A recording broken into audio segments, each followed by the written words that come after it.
Hey friends, last Friday I sat down to do a debate with Spencer Case and one of his guests on his podcast about the war in Iran. Everybody's going to be introduced at the beginning of the video, so I'm not gonna bother with any of that right now. But basically, it was Spencer himself who has been a former guest on this show, I think a couple times.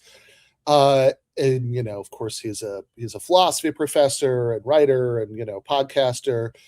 And he's a person on the right. He is at least somewhat in favor of the war in Iran, and so it was him and somebody who's much more stridently in favor of the war, arguing with me and this other guest who you'll see, who's really interested, right? Who's like I think best described as somebody who is obviously much more conservative than me, is a Catholic, but takes Thomistic just war doctrine seriously enough to be horrified by the war in Iran.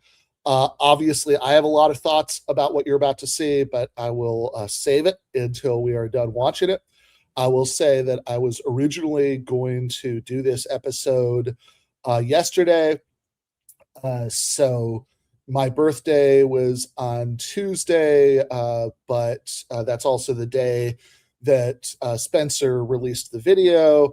And, to be quite honest, I was spending a lot of the day worried that Trump was going to do something apocalyptic. After his self-imposed 8 o'clock deadline on Tuesday passed, mostly for the world, but just a little bit worried that I was going to have to write a Jacobin article when obviously I was trying very hard to take my birthday off. But in any case, when I got up the next morning, and I was originally going to do this episode yesterday morning, but I started talking to Micah from Jacobin about what had happened, and we decided that there was a Jacobin article that I should write about that after all. But he said it was only kind of worth doing if we could get it out that day. So the reason we didn't do the episode yesterday is I spent the whole part of the day that would otherwise have been spent on air writing this Jacobin article. It's called "On Iran, Trump, and the American Empire Blinked." I'll talk a little bit about what that says after we watch the debate. But right now, no further ado, let's get to the debate. Welcome back to Microdigressions. This is Spencer Case, as always. And I'm having a special panel discussion episode with 3 guests on the Iran war, a topic that's been on my mind quite a lot lately, and I imagine will be on the minds of a lot of the listeners as well. So I try to get a range of viewpoints available on this. Let me introduce my guests. So first I've got Craig White. Craig is the author of Iraq, The Moral Reckoning, and another book whose name I can never remember. Acts, Intentions, and Moral Evaluation. Acts, Intentions, and Moral Evaluation. He's been a repeat guest on this podcast. And anything else you want to say about yourself? Not at this point. Okay. And he's got a former career as a diplomat as well, right? He's got some relevant background there. I mean, it's relevant that I've lived really 15 years in the Middle East, if you count Pakistan, Peshawar, and working with Afghans. 11 years in Oman total, 3 as a diplomat, 2 as a Peace Corps volunteer, 6 with an American company, and 2.5 years in Yemen as a diplomat. So that gives me, I suppose, a bias. Can't help it to some extent. And it affects my outlook where I've been. Okay. Then we've got Ben Burgess. Ben has also been on this podcast multiple times. Your podcast is called Philosophy for the People. Is that right? The Substack's called Philosophy for the People. The podcast called Give Them an Argument. Give Them an Argument. Right. Yes. I'm sorry. And I've been on that a couple of times. He's been over here a couple of times. So let's see. You also, anything else you want to say about yourself? You've got a couple of books out and stuff. Sure. So I'm a columnist for Jacobin magazine. I'm an adjunct philosophy professor at Rutgers, and the most recent book So I guess the last book that came out was still Christopher Hitchens' What He Got Right, How He Went Wrong, and Why He Still Matters. Okay. And Daniel, I'm actually not sure how to say your last name. Coetzee. Coetzee. Okay, that's what I thought. You're editor at Philosophers magazine. Is that right? Yes, editor of the Philosophers magazine. And what else would you like to say about yourself? I don't know as much about your background.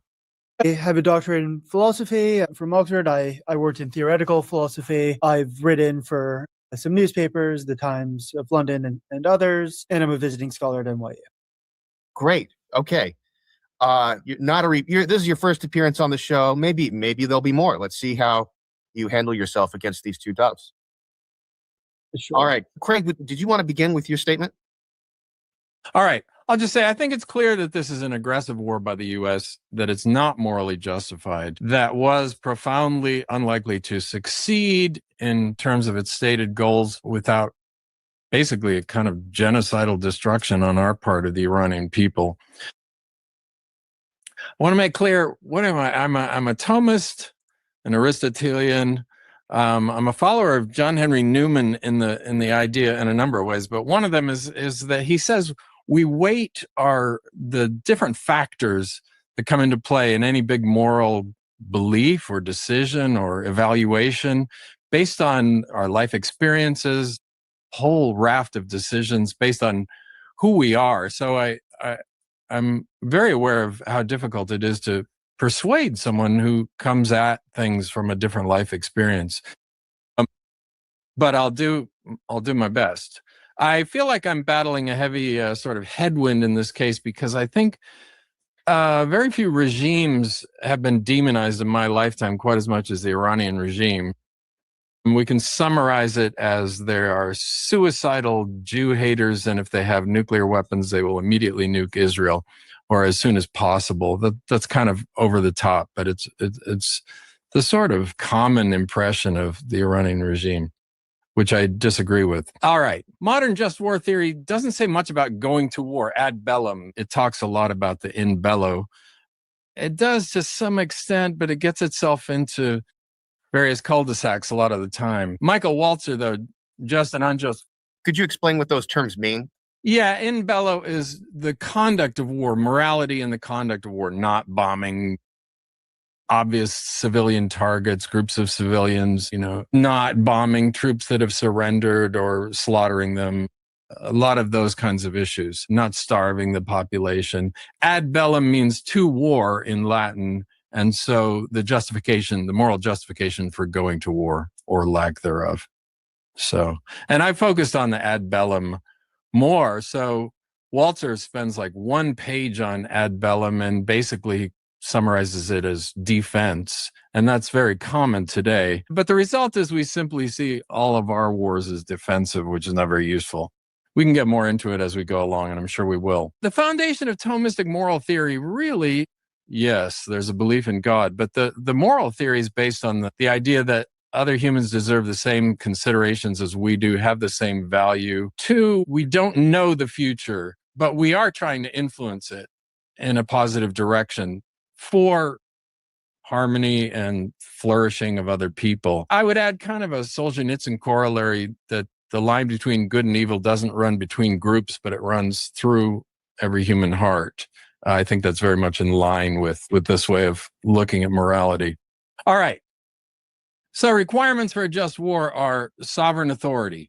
And I think we have this is Thomas Aquinas' specific 3 requirements I'm starting with. I think we have some problems with that because, as Aquinas points out, a war involves the entire people, and therefore it's going to affect them all for good or evil, and therefore it needs to be made by the authority that's going to represents them all and has their good in mind. In our system, that's not supposed to be one man. That's supposed to be the people who get reelected all the time and face the people on a regular basis, are less likely to earn glory by winning a war and so forth. So I think we have a real problem with that one. I haven't done an in-depth analysis. I'd probably come out negative. Second cause, second requirement for a just war is a just cause. I think this is going to depend entirely on the evaluation of the regime in this case. So I'll put it to one side at the moment. The third requirement is right intention. So Aquinas really emphasizes intention. Intention is both an internal thing, but it's always expressed in terms of the choice of specific means to an outcome, a desired outcome. And so it can be difficult to determine. We have to rely on, we don't just rely on what people say, we rely most of all on what they do to evaluate other people's intentions. What are they doing? So there's a telos, a desired goal of a just war. It has to be a more stable and more peaceful situation than would otherwise occur. So the idea is something might be sliding very badly. A just war might just halt the slide in its tracks or even be slightly worse, but at least it's not the horrible outcome that would happen if we didn't go to war. That's possible. But it must be also realistically possible. And this is that looking toward the future wisely, very Aristotelian, the idea that a virtuous person can perceive what's good and possible looking ahead and will make decisions based on that. If something's not possible, it's ruled out. All right, there's three additional requirements that are named since Aquinas, commonly named. Proportionality of ends has been very influential, but it's a common sense idea. The likely positive outcomes have to outweigh the likely negative ones. Last resort, and that's related to the idea that people are surely going to die in a war, and it's related to the just and achievable aim. Are there other ways you could have achieved that aim? And reasonable chance of success. But success doesn't mean coming out ahead or winning. It's the idea that it's really kind of a restatement of the right intention idea. Okay. Just to kick it off, I'm going to say something about the perception of Iranians in America. And these are bullet points. This is a cartoon picture to contrast, to sort of counterattack the cartoon picture. There are 7,000 Jews living in Iran last time I checked. They had a seat in parliament. Nuking Israel would destroy the Palestinians on whose behalf they've been claiming to oppose Israel and to do the various things they're doing in the Middle East. So that would be destructive of all their own aims. And I would claim that they've acted very much as rational actors over the decades in many cases, and very restrained in many cases. So the idea that this will all change and their true suicidal nature will come out as a regime and they will sentence their country to a nuclear death by firing nukes does not make sense to me. We deal with nuclear armed countries all the time and we figure out a way to do it. Another thing I want to point out, this is kind of a grab bag, but a very predictable outcome of the war was the seizing of the Strait of Hormuz, or the closing of it. And I would claim that this, again, is a rational actor move. It's not like, as Trump said the other day, see, this is one more reason that they can't be trusted with nukes, because we assassinated leaders. We attacked them in a clear regime change war. There was no negotiated peace likely out there. And so they went to their doomsday option, which is not nukes all over the world, but you're going to pay a lot higher price for oil around the world, which again, I think is reasonable. If I have another minute or two, I'll just look at some of the goals. I mean, I find some of Trump's rhetoric really disgusting in terms of the morality of war, because war is serious. We shouldn't talk like gangsters. We shouldn't talk about bombing a country back to the Stone Age, which kind of really, really nips the people are good, but the regime is bad line. We're going to bomb them to the Stone Age. Unconditional surrender is an evil demand. Elizabeth Anscombe at Oxford in the 50s made that point, like, you can't have a just war if you're demanding unconditional surrender, because you're not treating people like other human beings. Even evil people, I guess I'm one, to some extent, have some dignity, and you can't demand unconditional surrender. And bombing civilian infrastructure and threatening to bomb civilian infrastructure. I mean, the official aims of the U.S., insofar as you can, sort out Trump's ugly rhetoric, is to prevent Iran from acquiring a nuclear weapon, destroy their navy. That's barbaric in itself. Destroy their ballistic missile arsenal, which seems like it's a goal along the way. It can't be a goal. I mean, well, it fits with they are the most evil regime in the world and totally suicidal and so forth. And to destroy the productive capacity. Also, proxies, terror all over the world. I think one of the most unjust aims is to prevent them from being able to produce a nuclear weapon, because that means we have to reduce them to an economic state worse than North Korea, I would say. So I think, the odds of them acting suicidally with a nuke compared to destroying the lives of 90 million people, those have to be put together. The other thing I'll say is that I think that the rhetoric is poisoned by the word terrorism to a great extent. And I, as a Thomist, want to hear about actions. And then I reason from the actions back to the actor. Whereas the easy cheap out that I hear too often is, well, we know this is a really evil regime. They're wicked and they're terrorists. I was talking to a CIA station chief a number of years ago, and he said, yeah, the Israelis are kind of funny on this, They go, we killed some terrorists who were trying to kill Israeli soldiers in Lebanon. It's like, wait. Terror? Terror is killing civilians to create a sense of terror in the populace and presumably civilians in their own country. Well, it could be in other countries, but killing soldiers who are not in their own country, who are involved in the occupation of another country, can't be terrorism by a serious word. And then the other thing is, there's this constant listing of all the bad things that Iran has done since 1979 or something. It's very self-serving. We need to list the things that we did to Iran if we want to talk about that. The idea that we've been at war since 1979 is absurd, but we can talk about it later.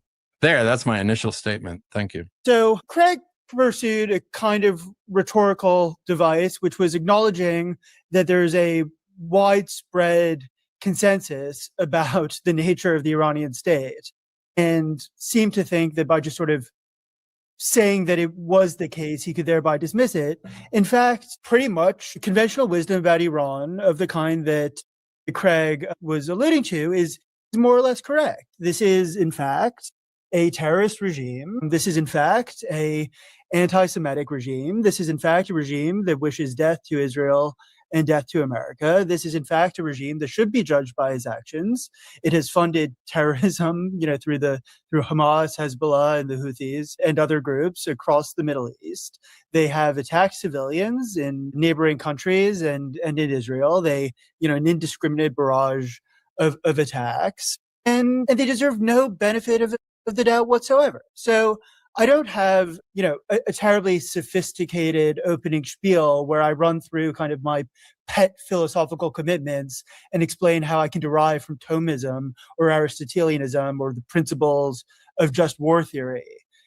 A diagnosis in this case, I think that real life moral theory is very difficult and that it's very hard to get from any kind of worked out ethical principles to, any general, fully precise ethical principles to a diagnosis in a particular case. So in that respect, I'm not diagnosing this from general philosophical principles, and I don't want to give the impression that I am. I will just observe that you have, by any conventional standard, a fundamentalist, totalitarian religious state that has funded terrorism across the region, and doing whatever we can to weaken that state is just. Now, there may be some issues about how effectively we can weaken that state, but a state like Iran has no right whatsoever to nuclear weapons, and their possession of nuclear weapons would be a severe threat to the world, and to Israel in particular, but to the world more generally. They have, over the last couple decades, pursued a nuclear program. They've enriched uranium to 60%. They've built or tried to build ballistic missiles. They've clearly tried to pursue a nuclear weapons program, as the IAEA has acknowledged. And we are justified, contrary to Craig's statement, in doing what we can to prevent a potentially global bad actor from having a global threat. So that's the first aim of an attack on Iran. And of course, we could discuss how effective we can be in preventing that outcome, but it's a fully just it's a fully just aim. The second aim is doing whatever, which is fully justified, is doing whatever we can to weaken, a bad actor that has over the last 50 years demonstrated repeatedly its commitment to anti-Israel and anti-America forces across the region. They've destabilized Syria. They've just destabilized Iraq. You have to just be extremely naive and sort of wrapped up in one's complacent philosophical or political assumptions not to recognize that whatever we can do to weaken Iran, we're justified in doing. I'll leave things there because I do prefer to just have a back and forth than a sort of very elaborate opening statement. So, yeah, I think that you should have some sort of theory of when wars are just and when they're not, without having to go into great, philosophical detail. I think that you should at least have some sort of general principles about when wars are justified, if only to make sure that you're actually applying it consistently, that you're not appealing to a standard that, for example, could be used by many, many countries around the world to go to war with the United States with at least as much justification. I also have to say, to transition into what I was going to say opening statement initially, that I'm pretty surprised by the view that Iran destabilized Iraq. That's not my memory of which country did the most to destabilize Iraq in the last couple decades, to put it mildly.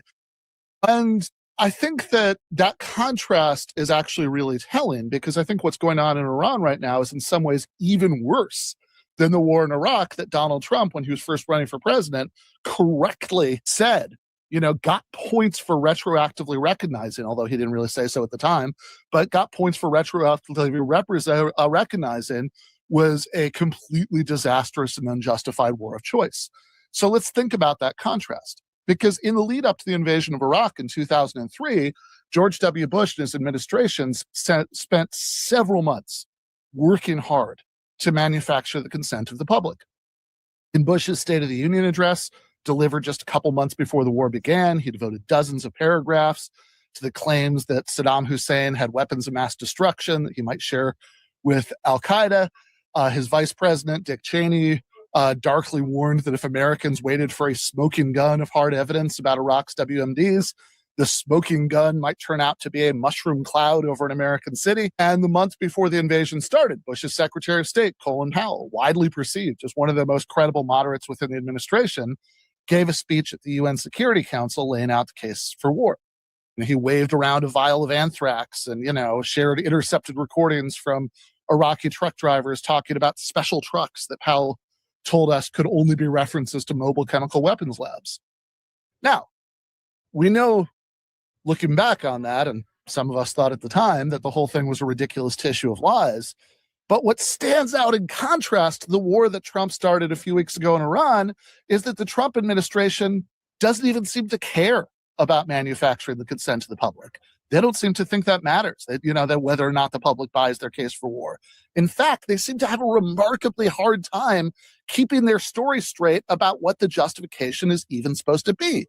Not over the course of years and years of mission creep, but over the course of a few weeks. We were initially told that the goal was to free the Iranian people. In Trump's very brief remarks when he first started the war, that was the overwhelming, that was the emphasis of a lot of it, right? That the point was to bring freedom to Iran. We heard a minute ago about how Iran has a totalitarian state, which would only be relevant in any way, shape, or form to the justification for war if the goal were to free the Iranian people. There was all this talk at the beginning about how somehow or another, there was going to be an uprising in Iran once the bombs started falling, which would be the first time in the entire history of warfare that not that an ongoing civil war, as in Libya, was tipped to one side by air support. Sure, that happens, but that a uprising to overthrow the state of a kind that did not exist in Iran before the war. There's street protests certainly, but that like an uprising that could overthrow the state was somehow materialized into existence by an aerial bombardment campaign, and now is sufficient to do it. If this was somehow the first time that it was going to happen in the entire history of warfare, I think the first couple days of war would have completely nixed that possibility. That using, probably due to AI targeting, like committing spectacularly flashy war crimes the bombing of the girls' school, which does not have to be intentional to count as a war crime. The absolutely reckless disregard for civilian life shown there is more than sufficient, which, by the way, is a principle that everybody in the Western media seems to be able to keep in mind when they're talking about, for example, Russian tactics in Ukraine. But, people seem to have a very hard time remembering when it comes to American wars. And of course, we've been just bombing the hell out of Tehran, which is where the secular liberals who would be the base of any uprising live. So it's very, very confusing if you believe that. As Craig said earlier, we seem to have already switched gears from pretending that that's any sort of goal of the operation. Now you have Trump and Hegseth talk about, I mean, my God, you want to talk about war crimes, saying they want to, threatening to bomb Iran back to the Stone Age, which is a quote from Curtis LeMay, by the way, originally. And he was talking about North Vietnam. We saw how well that works. Did not in fact win the war because stuff like that never does, by itself. But it does, but it did certainly succeed in wreaking massive human suffering on a scale that's hard to remember or imagine. You look at things like the level of civilian death and mutilation and children born with birth defects, et cetera, et cetera, et cetera, in Vietnam. So if freeing the people has nothing to do with it, which we seem to be acknowledging now, right? Like there's nothing about either the rhetoric or the actions of the United States that's consistent with the idea that it is the goal. What is the goal? Well, oftentimes you'll hear these claims about Iranian nukes and what they would do when they got them. So when Trump bombed Iran last year, right, the administration claimed at the time that Operation Midnight Hammer had completely destroyed Iran's nuclear program and set back any prospect for Iran developing the bomb for many years, for a generation maybe. When Trump announced the war with hopelessly vague goals a few weeks ago, a war that started with killing Iran's head of state, which is not the kind of thing you do if you want to leave open the possibility that you're going to get a quick diplomatic resolution. The best he could do was vaguely gesture at the idea that Iran was trying to restart developing this program that we were told was set back by all these years by the bombing last year. But somehow this was supposed to be a threat so grave, so urgent, that the war had to be launched right now, as negotiations between the United States and Iran were still ongoing, a la Japan's attack on Pearl Harbor, which would sound like an incendiary analogy if Trump himself hadn't embraced that analogy, had not in fact raised that analogy, right, in public, on camera, right? And when asked by a Japanese reporter, well, what about Pearl Harbor, right? You guys did a surprise attack. Trump has also put great emphasis on the claim, as he said in the very brief detour on Iran in his State of the Union address, which he gave a few days before, right? That's like that like few sentences that he could be bothered talking about Iran there, that Iran has, quote, already developed missiles that can threaten Europe and our bases overseas, and they're working to build missiles that will soon reach the United States of America, unquote. But anyone whose memory extends all the way back to the summer of 2025 will remember that the Iranian leadership is so cautious that even after Trump's last surprise bombing during negotiations last summer, it contented itself with a largely symbolic retaliation. Obviously, there's been much more now because the stakes have become existential for the Iranian leadership, because we started the war by killing their head of state, as many top officials as possible, this absolutely ruthless bombardment, etc. So now, of course, retaliation has been much more extensive. But that first time, their response was to fire a few missiles at a U.S. base in Qatar after warning Qatar in advance to ensure that the missiles didn't do enough damage to risk serious escalation. And we're supposed to believe that the same regime is so fanatical, so desperate to commit national suicide, that it would have fired ICBMs at the United States the moment it developed them? Really? That's not serious. I can't believe that anybody anywhere could actually believe that. In fact, the track record of Iran, certainly since 1979, honestly, a lot further before that, if we're going to count previous forms of government, but let's just stick to 1979, the Islamic Republic, is that, whereas, I have no sympathy whatsoever for that regime, and, would certainly welcome it, right? If it were displaced by a popular democratic revolution from the inside. If you look at the regime's foreign policy, it's been extraordinarily cautious and conservative about how it uses its own military. Now, it'll certainly arm and fund proxy forces in other countries, does a lot of that. The United States does more of that than any other country in the world, by the way, right? So if that's sufficient, there is a very long list of countries that would have cause for just war to attack the United States. But yes, it does do that. But has not initiated, right, a single armed conflict with one of its neighbors using its own military. The prolonged direct conflict it was in was the Iran-Iraq War, which Iraq started. In fact, during the lead up to the 2003 invasion of Iraq, the Iran-Iraq War, right, starting that was often brought up by neocons who are listing off Saddam Hussein's crimes. So if you're not going to blame Iran for that one, right? We have a grand total of 0 direct wars using its own military started by Iran, compared to, I'm not going to sit here trying to list off all the military interventions initiated by the United States or Israel since 1979, since we would obviously be here all day. So I think that the idea that there's anything, right, in Iran's track record that would justify the idea that this is this suicide death cult regime that, that the moment they got nukes, they would commit national suicide by initiating a nuclear exchange with Israel or Iran is just very, very, very, very difficult to take seriously. So my position, to be clear, is that I think that wars of aggression, wars that you initiate that are a matter of choice are nearly always wrong, right? You could, like perhaps you could convince me, right, that there are exceptions in roughly the same spirit that, you start even the most hardened anti-utilitarian when you start adding, enough thousands of people onto the trolley track might wobble, right? About their view on the trolley problem, or, even critics of torture, if you really convince them, about the ticking time bomb, right? Might start to wobble about it. But I think at the very least, an incredibly strong default should be to think that wars of aggression are always wrong. Even if you start out with a much, much weaker principle, though, the justification for this one is almost impossible to even coherently state in a way that accords with the basic facts of the case as I have just laid it out. Now, I will note finally that we have seen this remarkable change whereby Trump supporters have gone from saying that the best thing about Trump is that he didn't start any new wars to Trump supporters saying that actually we've been at war with Iran for 47 years since the hostage crisis and everything since then. And I tend to think that's like ridiculous on its face. I agree with Craig that, that we can, that if we're going to start listing off things that, Iran has done directly or indirectly, I think we need to make sure we have both sides of that ledger, filled out.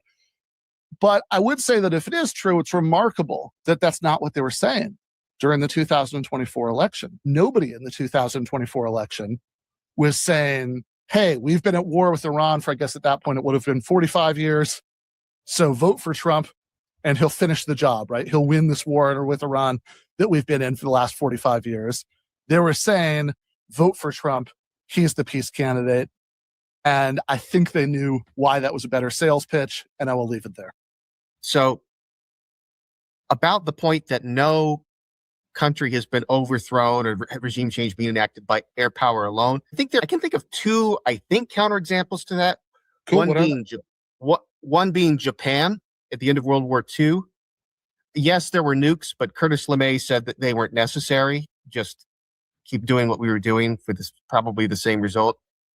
And then the other one, which is not helpful to the pro-war case, but nonetheless, I'll bring it up anyway, is Cambodia. Well, sorry, Cambodia. So I know, I want to address the Japan thing, but can you say a little bit more about what you have in mind in the Cambodian case? You had the Khmer Rouge already there, but they really took over after the U.S. bombing campaign. Sure. Which okay. Well, one. All right. So yeah, let me just briefly address both of those, starting with Cambodia and going backwards, right? So to Japan. So I think that in the Cambodian case, of course, the intention of the bombing campaign was definitely not to put the Khmer Rouge in power. And I also think in that case, you're talking about a sort of pre-established serious armed force, as far as I know, right? I mean, I have, rather than one that's just sort of brought into being, right, by the bombing campaign, which, I mean, again, I'm very, if there's a case, especially of a serious armed force capable of taking power, being brought into being by the bombing campaign on the side of the bombers, right? Like I certainly don't know about it. And in the case of Japan, I mean, like, if we're going to count Hiroshima and Nagasaki as, I mean, whatever, they're bombs dropped from airplanes. So in that sense, I'll take the correction. But like, even though there was already all the island hopping, invasion going on. But as far as like, any claim that Curtis LeMay may have made about that, that like just conventional bombing of Japan could have brought about regime change, by itself, I wouldn't take it very seriously from that source. I mean, this is this is the same guy who said, we could defeat North Vietnam by bombing them back to the Stone Age, right? It's where Trump and Hegseth are getting that turn of phrase. Here he was issuing restraint. Here he was saying we don't actually need the nuclear bomb, which is an argument against dropping it. But the point is that I think that there's like abundant evidence from other episodes of his career that the man had a wildly inflated and unrealistic sense of what conventional air power could accomplish. Yeah, sorry. I just think that the Japanese example seems odd because we had already spent such a long time destroying all of their conventional forces. We had the island that they live on utterly surrounded, utterly blockaded. I think they were talking about surrender in the weeks before the nuclear bombs, whether it would have worked or not. In the end, as I understand it, we didn't even have an unconditional surrender, to go back to that point. We agreed that we would not hang the emperor and so forth. So, I like Ben's point. I mean, I feel like Ben's point is pretty defensible against that example. Yeah, I think you qualify the point a bit, and it still holds up pretty well. So I suppose if you were to put my position in this in a nutshell, and I'm still thinking through this, I'm still very much subject to being persuaded. I guess I think there is a just war to be waged against this regime. I guess I agree with Daniel on the just ad bellum point, but I agree with some of the things that Craig and Ben are saying as well. I don't trust the people who are waging it. I don't trust that they have the right intentions. I think from the perspective of domestic politics, there is a lot to see objectionable about this. I think maybe one slight difference with Craig is I don't think of like the constitutionality of initiating the war as part of the criteria for just war. I think of that as like a distinct political consideration. But I agree. Look, I probably should feel more angry about this than I do, but I do think that the Congress has the authority to declare war. Norm was basically on life support anyway. So I it's hard for me to get too outraged at seeing it blown out of the water like this, but it is now extra dead if we actually have boots on the ground with no congressional authorization.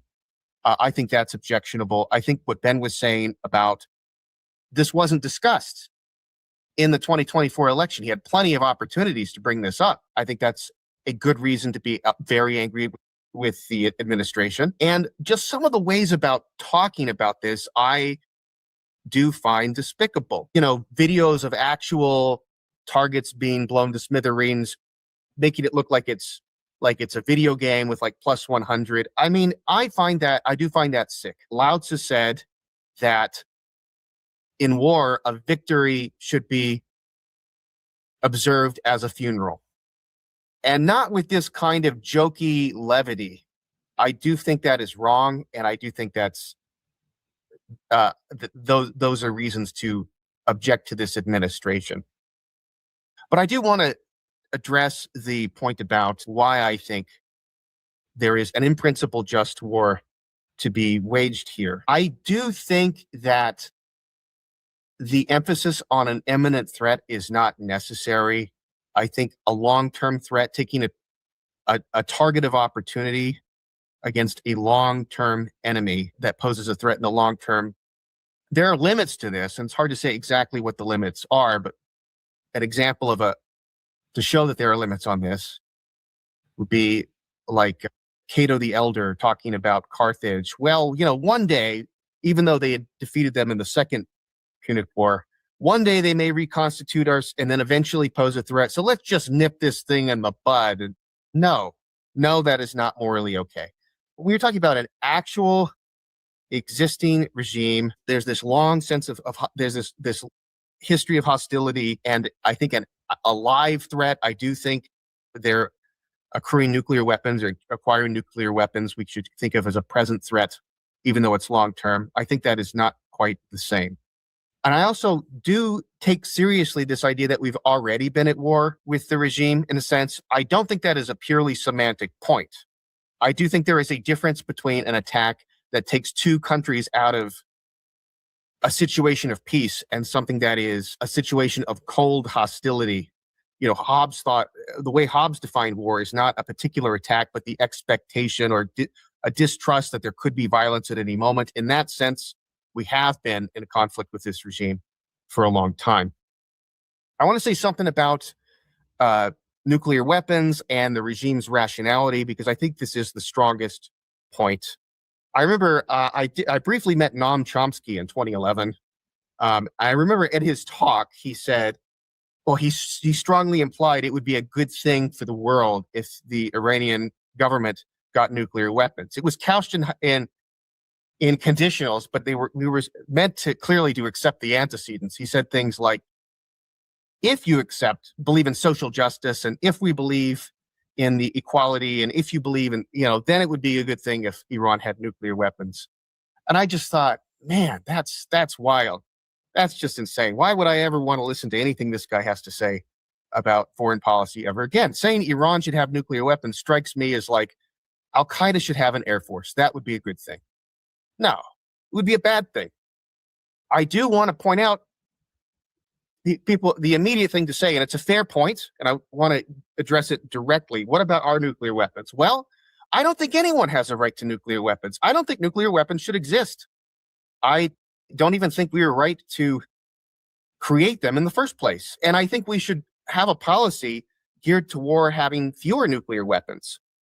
There are reasons why you don't want to do this precipitously. By the way, I have a 2-part series on nuclear war with Dave Baker from 2024.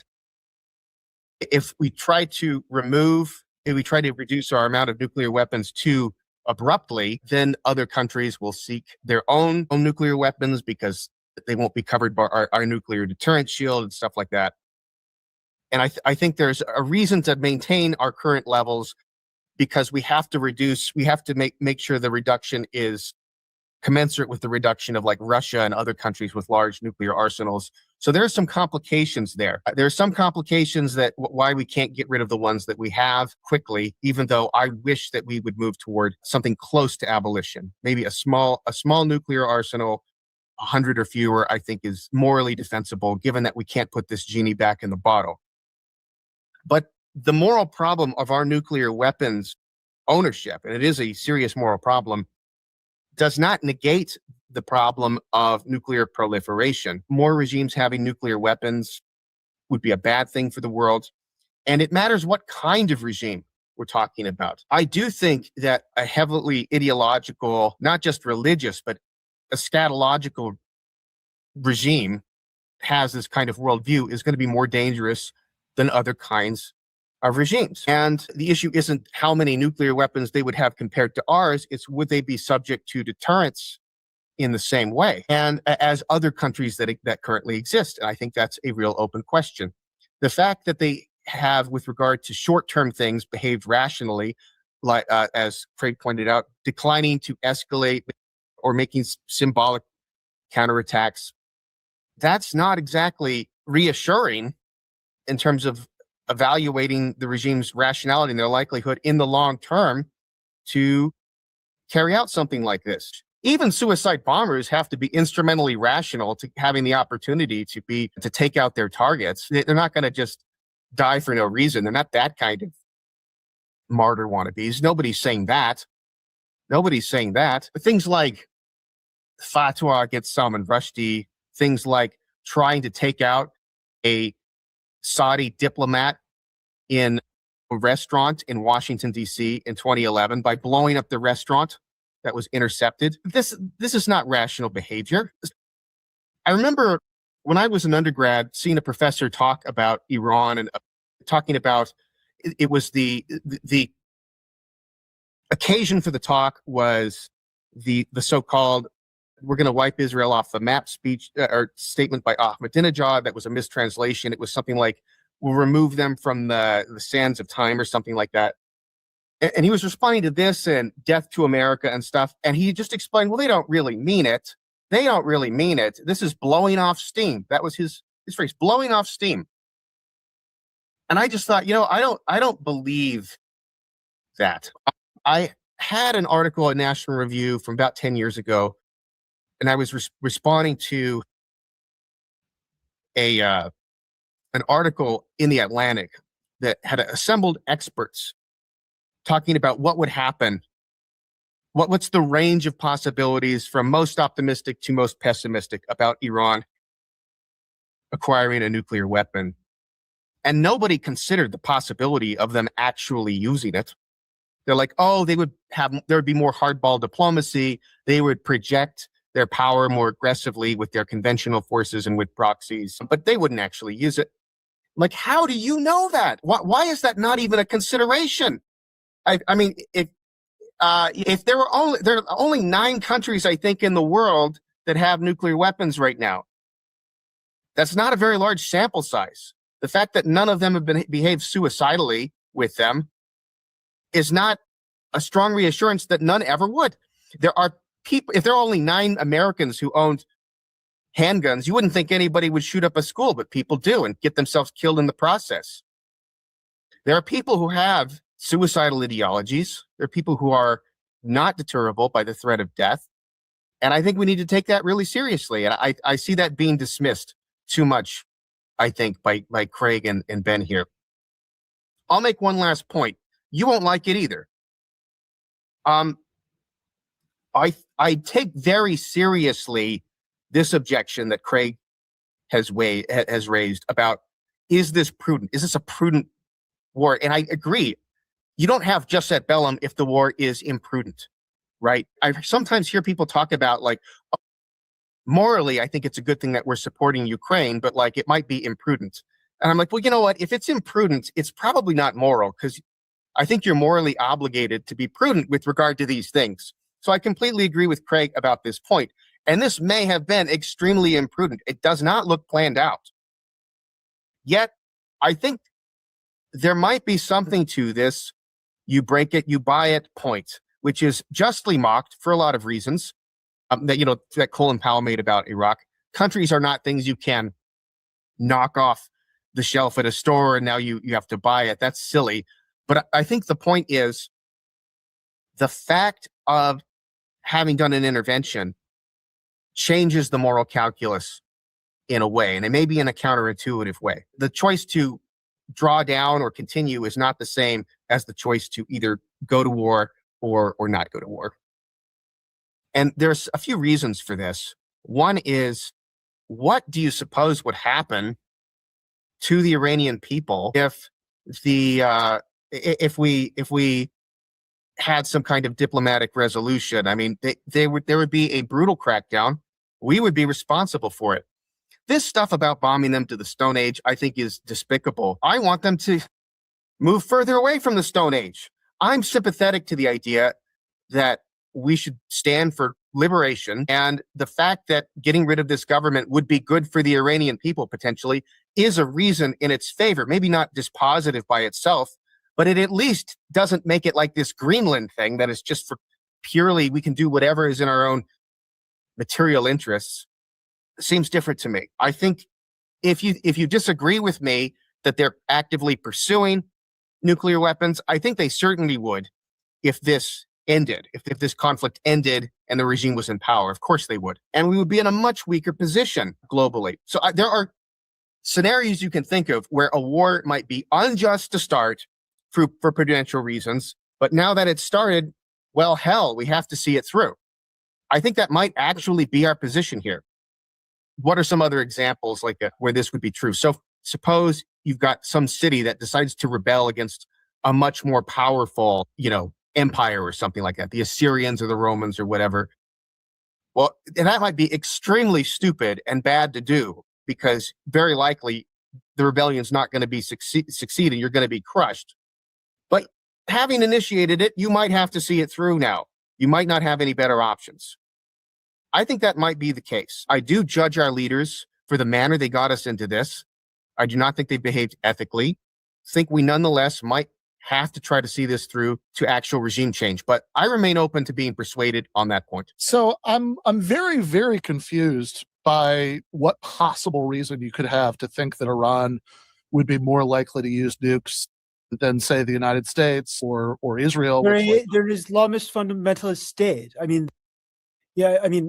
They're religious fundamentalists, Ben. Yeah, that's not an explanation. It's a something people say instead of an explanation, so they don't have to think about it. It is not something people say instead of an explanation. They are extreme members of an ideology whose other extreme members have engaged in suicide bombings because they believe that that is just and right and that they will be rewarded for it. They have extreme beliefs which license killing infidels. Well, okay, if you actually look at the things that that both Ayatollahs have said about the use of nuclear weapons, their beliefs actually don't license that. Although I know that the game here is always we're going to switch from looking at their words whenever that's convenient for the case for they're an apocalyptic death cult that needs to be taken out imminently, to forget their words. That's all lies. Only look at their actions. That's when that's more convenient. But I think if you look at their words, they very strongly said that use of nuclear weapons under any circumstances would be categorically wrong. They've said that over and over again. How gullible are you? How gullible are you? You look at their actions, they have been consistently far more rational and cautious and conservative. They have consistently funded than the United States or Israel have. So if you actually consistently look at their words, the case collapse. If you actually consistently look at their actions, the case collapse. You have to sit in some ambiguous, nebulous gray area in between to even take it seriously as a pop. Ben, when you say take their words seriously, when we say take their words seriously, that doesn't mean never assume anything that they're saying is state propaganda ever.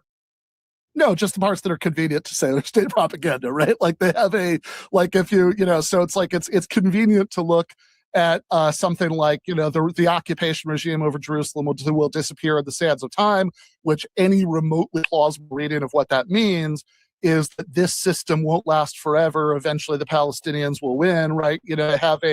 And to reinterpret that as a threat of nuclear first strike against Israel when that's convenient.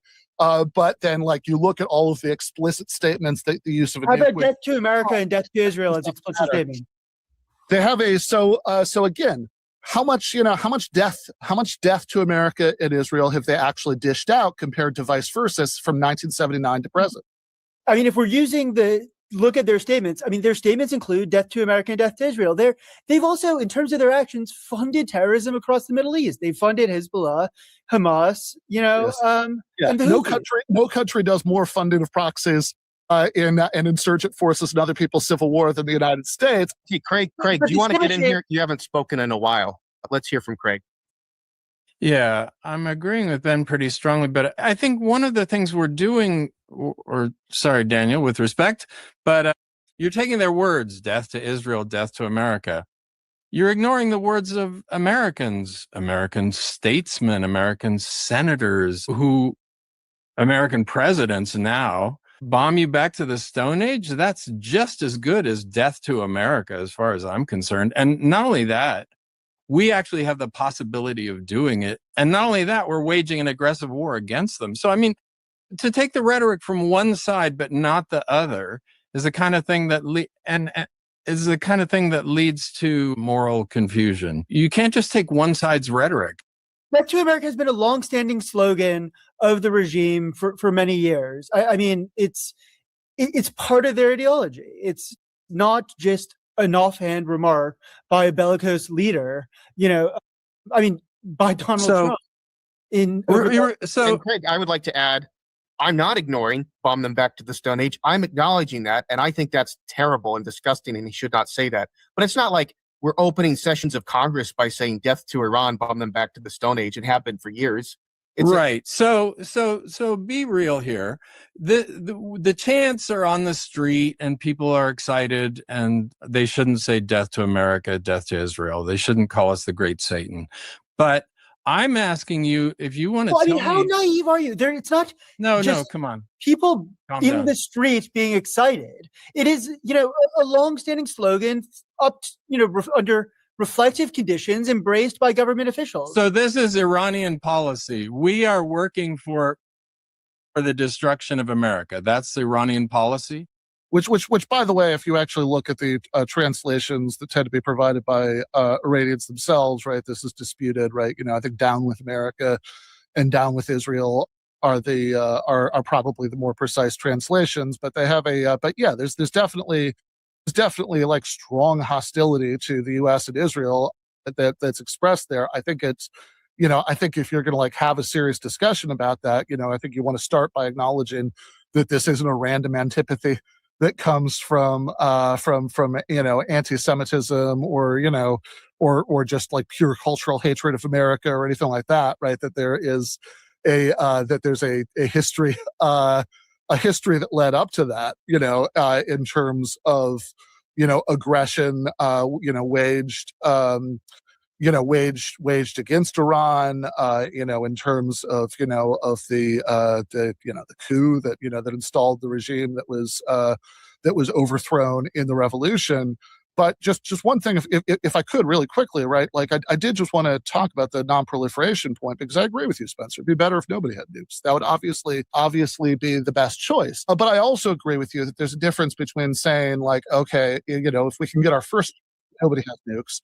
Right? Like if we can't get that, what's our second choice? Second or third choice would be least likely to lead to destruction. And I think that it's not obvious to me at all, right, that mutually assured destruction wouldn't work in the Middle East. I think again, as Craig says, we'd deal with other nuclear armed powers all the time, right? I think it's significant that out of the three countries in George W. Bush's axis of evil speech, the only one that hasn't been targeted with a war is North Korea, because it's the only one that actually had WMDs. But look, you could have, here's a good second choice. You could have general nuclear disarmament in the Middle East. You could make the Middle East a nuclear-free zone, which has been the official proposal made by Iran since the 1970s. Actually, before the revolution, under the Shah, they were already proposing that. And and the Islamic Republic has continued to propose that over the decades. And of course, there hasn't been any takers, because another country in the region, one that has a far more aggressive record, right, a far more fanatical record in practice than Iran, refuses to give up its nukes, right? Do you want to address the funding of terrorists and religious fundamentalists across the region? Already addressed it a couple times. We can do it again, sure. So your view is that the funding of any proxies whatsoever is fully symmetric. And do either of you assign any significance to the fact that they are a devout Islamic Republic? So you don't think that the fact that they are religious fundamentalists at all matters to the assessment of the regime or their actions? Well, I think it matters for the assessment of the regime. I would prefer it was a secular democracy. As I said, I would certainly welcome it, being replaced by secular democracy by internal processes. What I don't think it matters for is the probability of initiating a nuclear first strike. That's just sort of treated as if it were an obvious connection, but it's just not. What would boost the probability of a nuclear first strike? Let me ask you this, Ben. Is there any kind of ideology that a regime could have proclaimed where you would take seriously the possibility that this would increase their likelihood of initiating a first strike as a matter of ideology? Like, is there any existing ideology that would make you worry about that? Any existing ideology that would make me worry about that? Well, whatever it would be, it would certainly have to be one that that wasn't on record as saying that the use of nuclear weapons would be profoundly sinful. But also, again, I think everything about Iran's record, everything about what's actually happened over the last 47 years, which, by the way, have not been uninterrupted conflicts. We had a detente with Iran under Obama. Things were headed in a better direction, and Trump ripped it up in his first term. But everything about the last 47 years, leads me to think that this is the kind of regime that's going to do a lot of disgusting things, internally. It's going to do horrible things like threaten the life of Salman Rushdie, like enforce terrible authoritarian gender norms. All of that is very, very bad, but nothing about those 47 years. On terrorism against Israel and the United States. Well, they have again, I think that there are plenty of proxies the United States has funded in that time that are actually worse than Hezbollah, for example. But but they have but nothing about that record leads me to think that one of the specific kinds of bad things that the regime would do is initiating wars with other countries. That's not serious. Well, how is that not serious? I mean, so again, on Spencer's question, what kind of ideology, if not one whose members have repeatedly engaged in suicide bombings and suicide attacks, would lead you to believe that there was a danger of a first strike nuclear attack? Do you think suicide bombing and suicide attacks, do you think that that's more closely correlated to the use of nukes than, say, massive indiscriminate bombing with conventional weapons? Because that second one feels a lot closer to nukes. A much meaningfully closer analogy is the actual direct use of a state military to engage in indiscriminate bombing that kills soldiers and civilians alike. I mean, it's not what the closer analogy is. It's what it means for deterrability. You can be indiscriminately carpet bombing cities and still be deterrable in a normal way. But if you support a martyrdom ideology, that's a different kind of thing. That does call into question whether you're deterrable in principle. So a martyrdom ideology in this case, meaning that you think that it's honorable for individuals to become martyrs. Martyrdom ideology here, clearly not thinking that they have you're all too eager for national martyrdom, because again we have a 47-year track record that, as far as the actual national policy goes, shows anything but a longing for collective martyrdom. I mean, my God, they are so cautious about use of their own military and anything because they outsource their military aims to through billions of dollars of funding of proxies in the area. Why do they outsource it? Why not do it in-house? If they're longing for martyrdom, what would be their incentive for the outsourcing? They might not be longing to be martyrs, but they're willing to be martyrs if they had the ability to harm Israel and the United States, which they don't, which clearly, they can through conventional means, they don't have. So, first of all, just to go back to one point, they've engaged in indiscriminate attacks on civilians, in every neighboring state in the area and Israel since the beginning of this. And they have proved willing. If they've supported Hamas and Hezbollah, that's what you did. No, I mean they've attacked every neighboring state with missiles. You mean after we attacked them, they shot missiles back at the countries that the bases of the country that attacked them are in?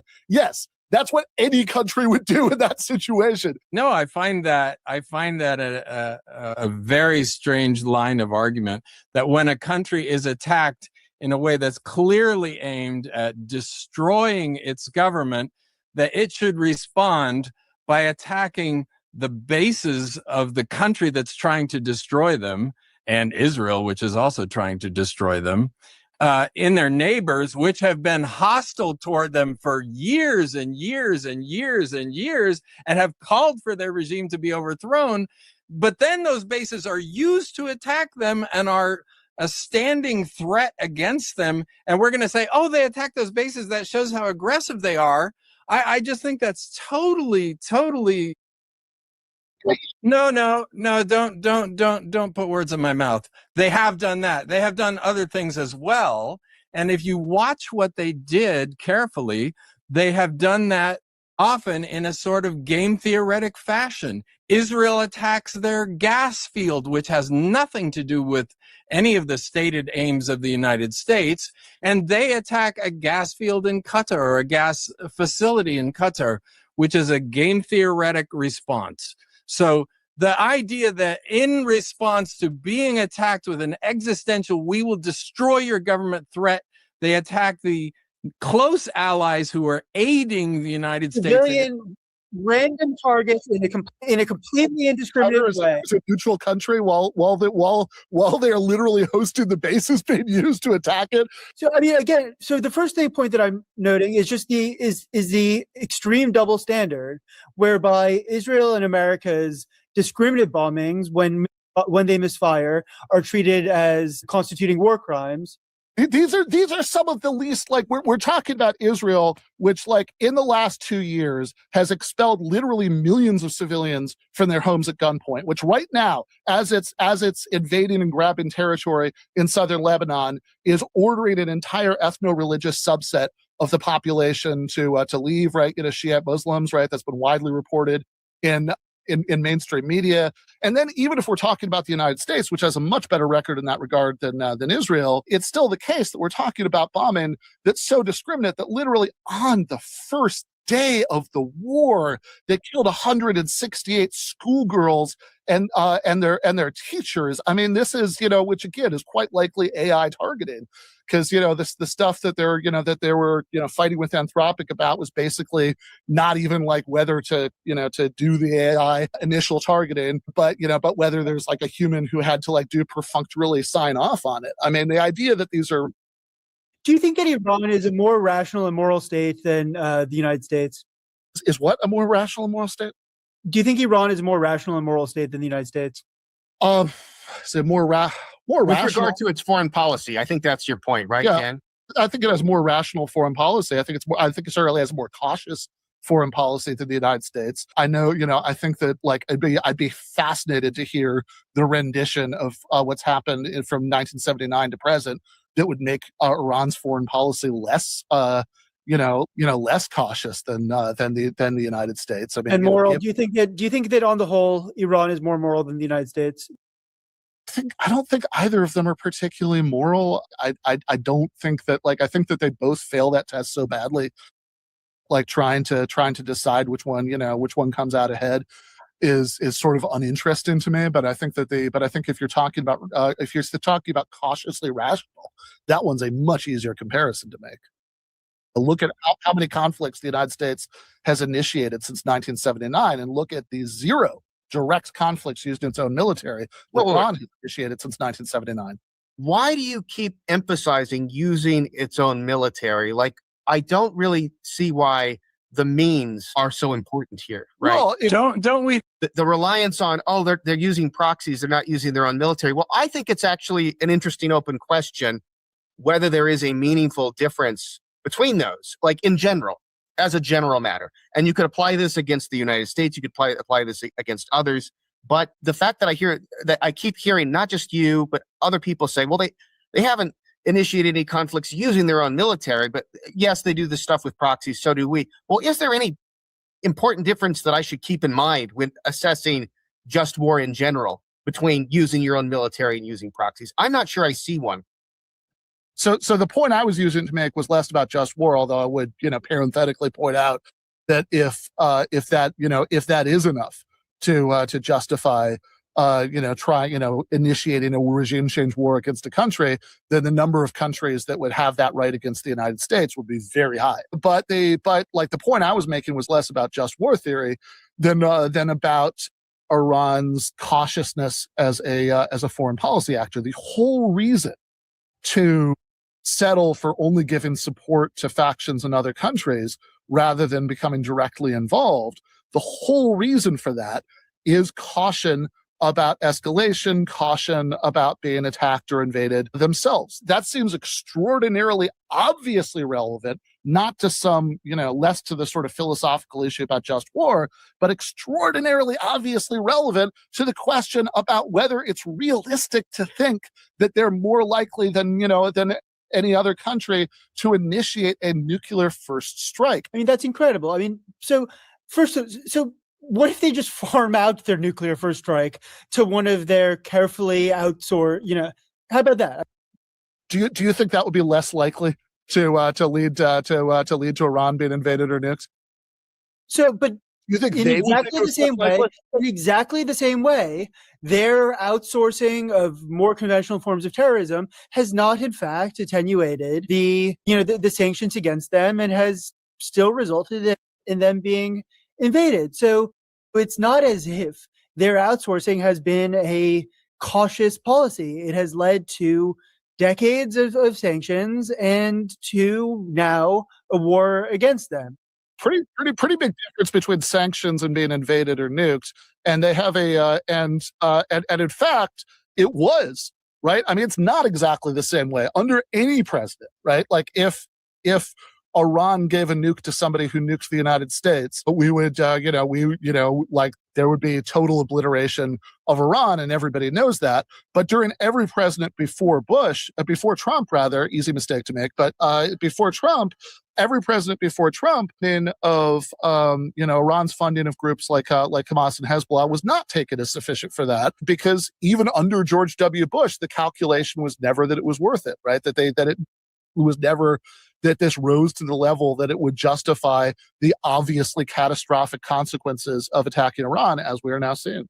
It's more insidious. To some degree, it may be more effective because local groups are better able to engage in conflict in the relevant areas than Iran may be. It may be cheaper. And because it creates some distance, it enables useful idiots to justify not attacking them because they took this into method.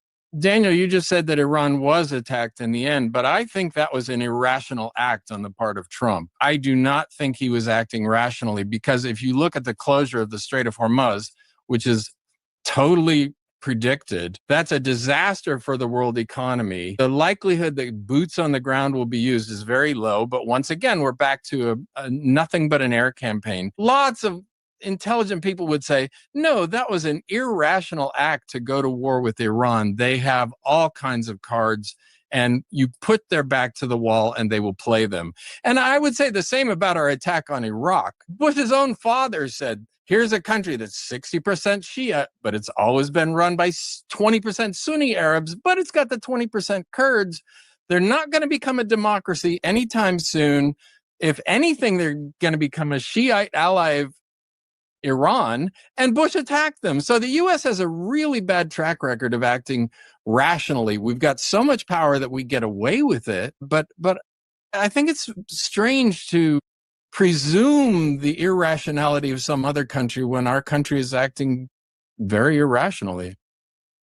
I mean, I'm much more happy to assume the malignant, that Iran is malignant, than that it's irrational. It may rationally be pursuing malignant ends.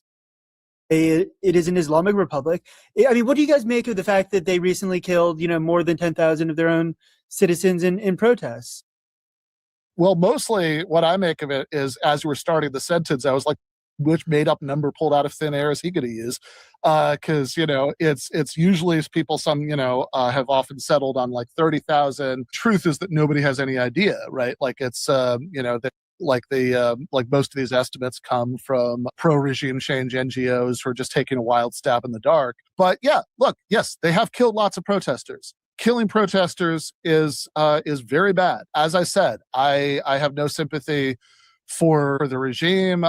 I think that I have, I don't like theocracy in any form, but that's a different question. You seem awfully comfortable with it. War of aggression against them is justified, and it's certainly a different question from what the reality-based expectations are going to be about their foreign policy. There are lots of regimes in the world that are in some ways worse than Iran, right? That Saudi Arabia, for example, like I think in many ways their form of theocracy is actually worse. Certainly has been until very recently, than Iran's form of theocracy in terms of a lot of the restrictions on what women can do, et cetera, et cetera. And and God knows, I mean, they've beheaded plenty of people for having the wrong opinions.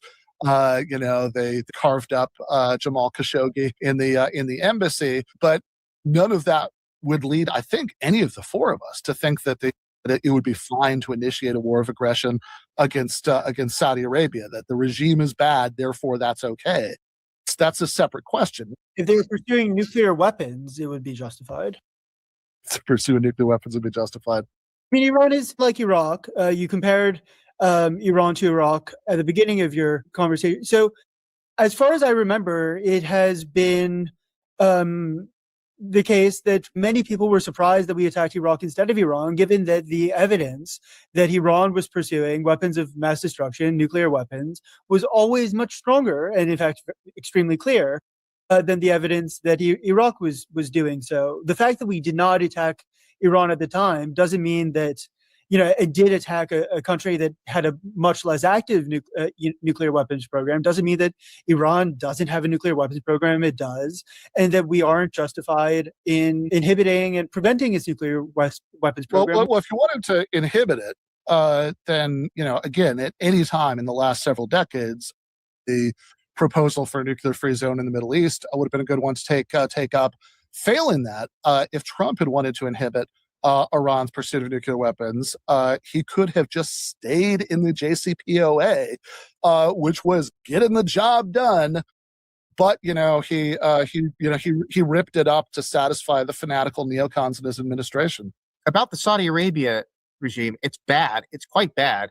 Yeah. But my understanding is that I think that Iran is more likely to end up with something better than Saudi Arabia. They would be replaced by something more theocratic, I think. Well, I mean, look, the history of U.S. wars of regime change in any country tells us that the most likely outcome We often get something worse. is that it's going to make everything worse, right? I mean, We often that's get something worse.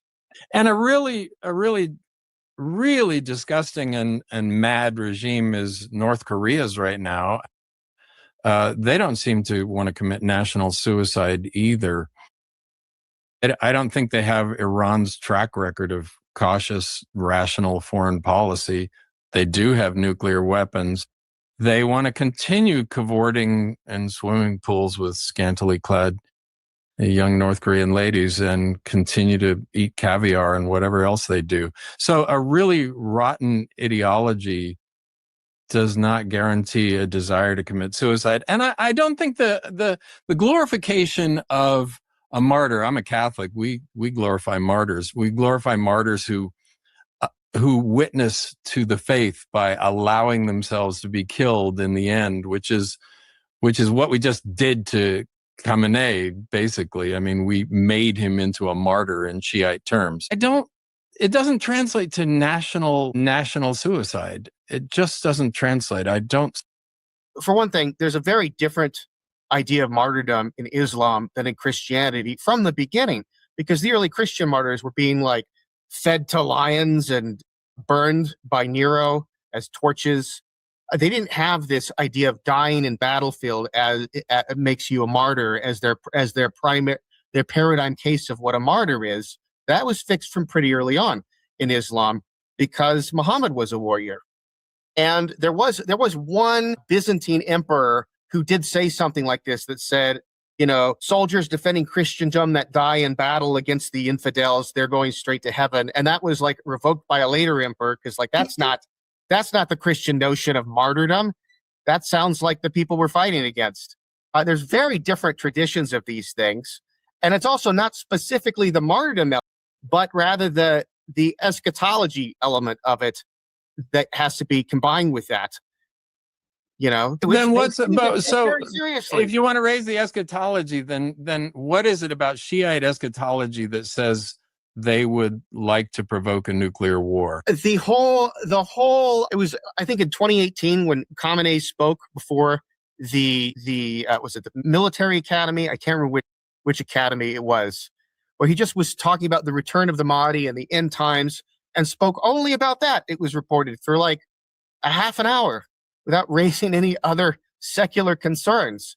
I mean, they seem to take this kind of seriously. Maybe it's all, maybe it's all fake. Maybe it's all window dressing, but I don't believe that. And I don't think we can just that. Of course not all window dressing. Yeah, I don't. No, they believe in a Mahdi and they believe in God's plan for the world and so forth. But I don't hear a connection between that and nuclear war. I haven't heard a connection from you. How are they? Why is the regime emphasizing the end times so much that this would be the focus of an address to the military academy? Why are they visiting the well where the Mahdi supposedly is? This kind of stuff. I mean, not an entailment, but gee, like you really think this is a good idea to trust a regime like this with nuclear weapons? I was just going to say Pete Hegseth, there's video of him on the at the Western Wall predicting that soon the Al-Aqsa Mosque will be gone so that the temple can be rebuilt so that Jesus can come again.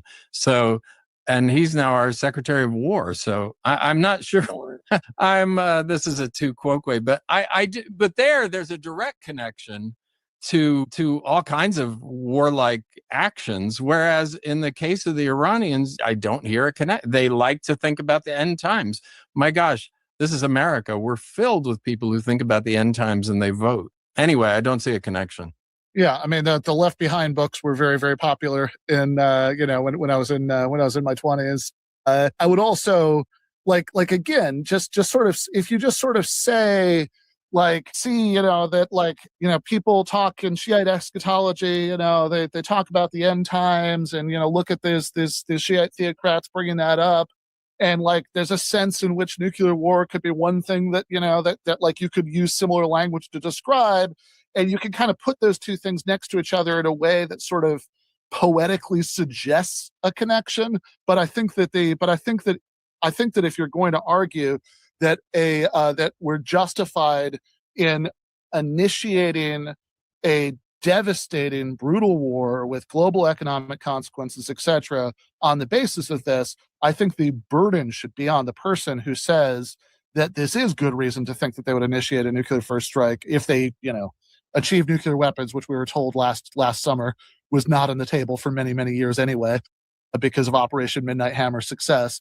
But if we're told that this justifies it, I think we need a little bit more than if you kind of look at these two things in the right light, it sort of sounds like maybe there's connection. I think we need a much better spelled out connection than that. And so, Ben, your view, just to go back to your previous statement, your view is that for all you know, it may be safer if Iran has nuclear weapons. Yeah. But if you think that mutually assured destruction is less likely to work in this case than in other places around the world, and you want that to be taken seriously, I'd actually like to hear an argument.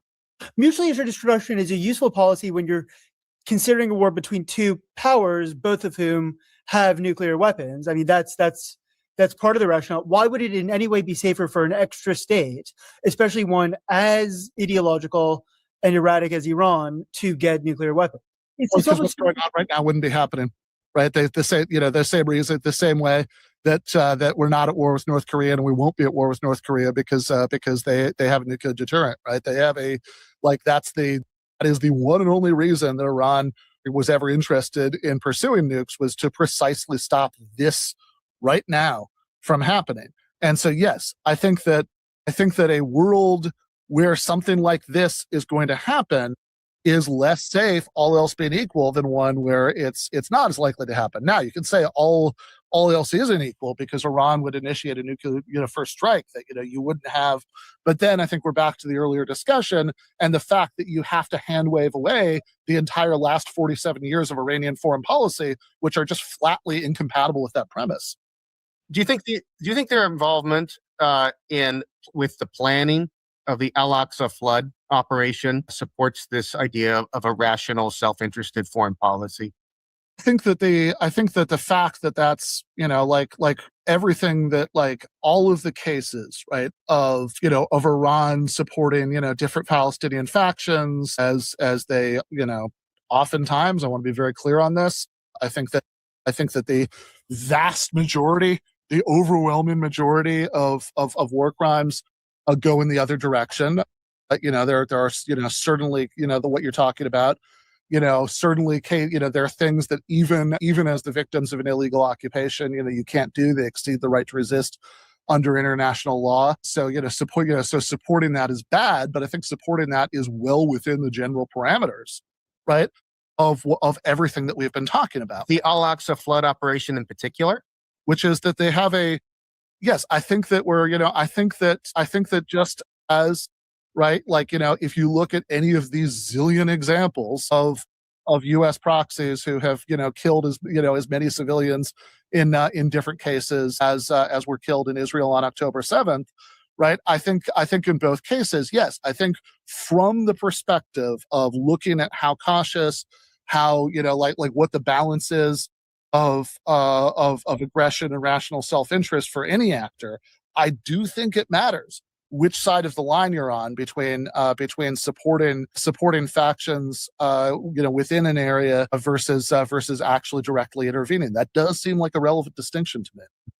Before we close, I want to get clear about where the disagreement between us lies, because it really seems that it lies in a particular place, which is we disagree about the regime's morality and rationality, both in absolute terms and compared to other regimes, including the U.S. And I was wondering if everyone would agree that that appears to be the main disagreement between us, or whether, yeah. So, I mean, as far as I can tell, Ben believes that Islamic fundamentalism is not a special concern, that Iran is morally on a par with the United States, and that it may well be safer for them to have a nuclear weapon, their religious fundamentalism notwithstanding. He'll also add that their indirect funding of terrorism is just on a par with America's indirect funding of proxy regime. So if you take all that and then put a not in front of it, you get my own position. Fair enough. Yeah, I think that this is the kind of thing it's only possible to be smug about if you either know nothing about the history of the kind of forces that the United States has formed and armed around the world over the course of the last several decades, or if you have basically morally depraved judgments about that. And since I'm in neither category, I don't think. Oh, hold on, Ben, but could I get your clarification on one thing? Would you agree with a position more like mine or more like Daniel's if you accepted our characterization of the regime? Is that the linchpin of the debate here? I don't know that's the linchpin. I think that it's one premise that you would need. I don't think it's necessarily the only premise you would need, but I think it's certainly one without which there just is no case. Okay, Craig, and do you think that that's like one or among the major linchpins of disagreement between us? Yeah, I mean, as I was preparing my own thoughts, I thought, well, the one thing I'm stuck with is the trump card, which is Iran has a totally irrational, suicidal regime. So I think that's the main point of the case. And just I'll add this, and I'll take it away from my summary. I think my sense is that Ben and I have been relying on the acts, which if you add them up and put them in the context of other people's acts, they're not extreme, and they don't suggest insanity, and they don't suggest the extreme wickedness, especially in the region. And no disrespect, guys, but I think your case relies more on a sort of what I called future facts in my last book. It's like, they will do this if they will do that. It's a hypothetical sort of certitude that I think is too great. Okay, go ahead, Craig. All right.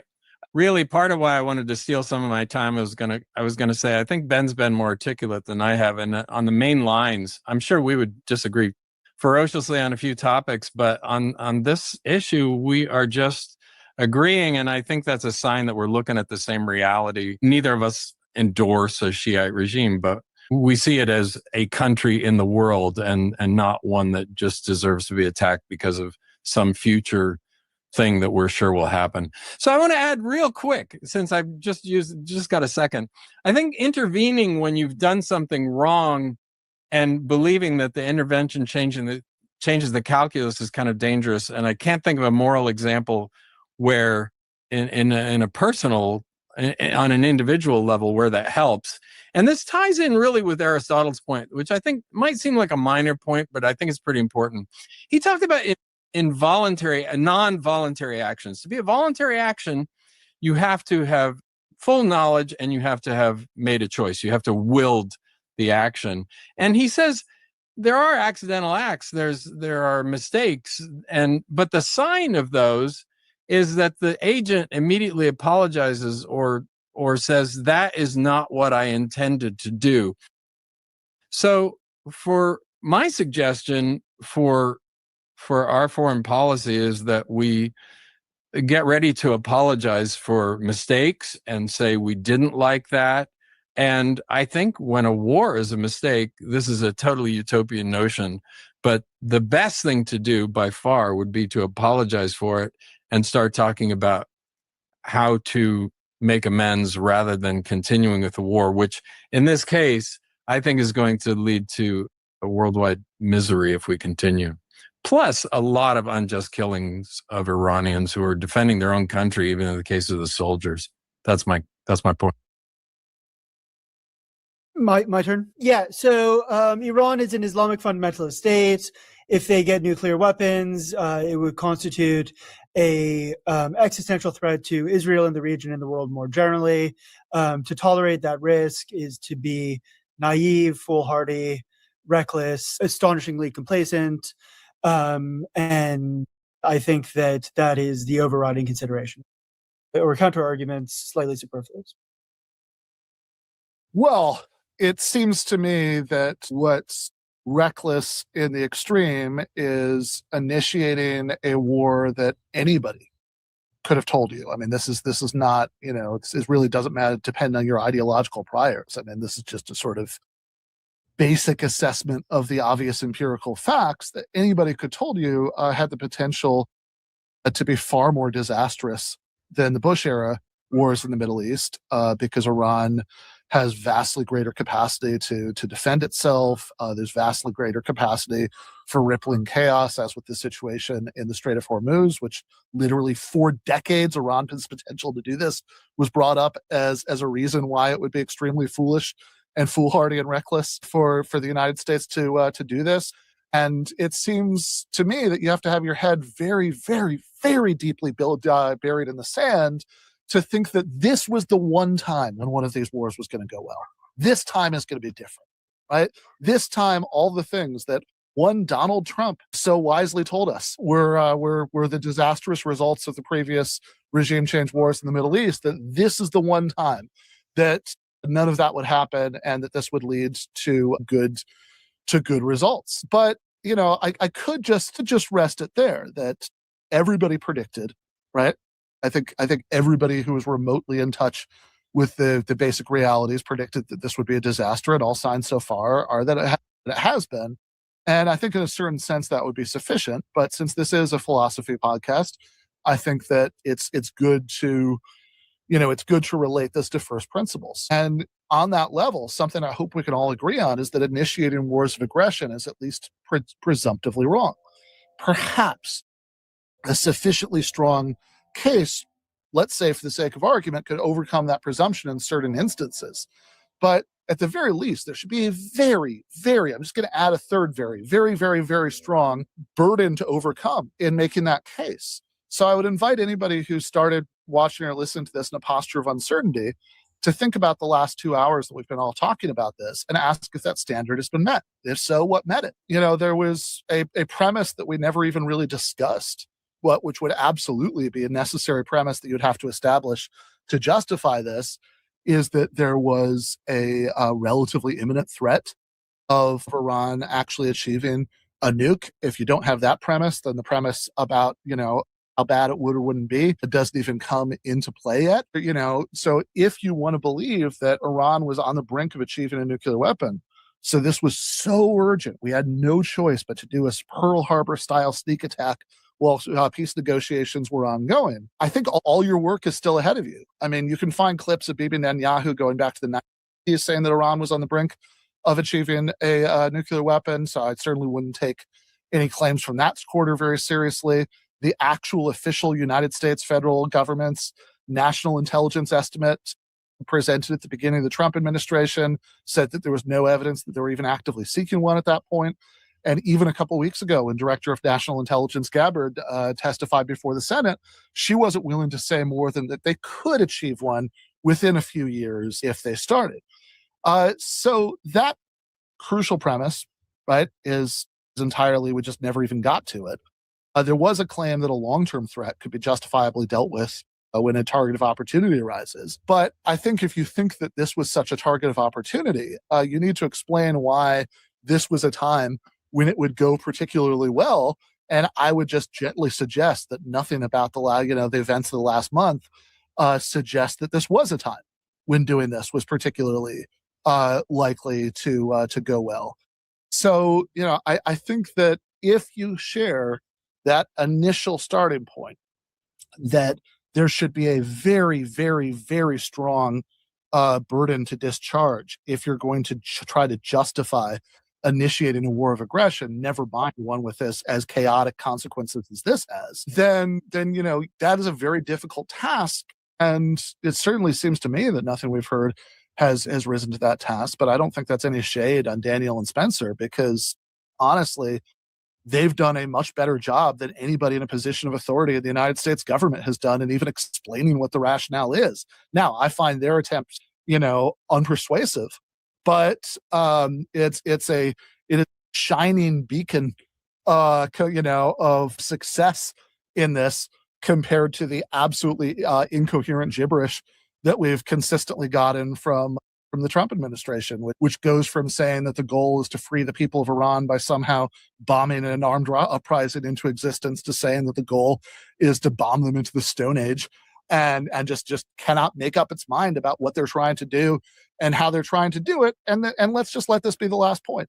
Even if you disagree with everything I've said for the last 2 hours, even if you disagree with everything Craig said for the last 2 hours, and even if you think that like somebody would be justified in doing this, I can hardly imagine a presidential administration that could be trusted less accomplishing whatever you think that you're going to accomplish in Iran without leading to a lot of pointless chaos and misery than the one that's in power right now. So by analogy, even if you generally believe that civilian gun ownership is okay, if your grandfather is a paranoid racist who's repeatedly shot at the mailman, it might be a good idea for him not to personally have a gun. And similarly, even if you believe that it would be justifiable for somebody to go to a war with Iran, I can just barely get myself into the headspace where I could imagine how somebody could think that.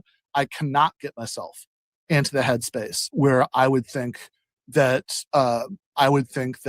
Donald Trump initiating a war with Iran and bombing and blustering until he got bored was somehow going to make the world a better or safer or much more just place for anyone to live in. Wow, I have cleared the very low bar of being more persuasive than the administration. It is extremely faint praise, but I will take it. I will absolutely take it.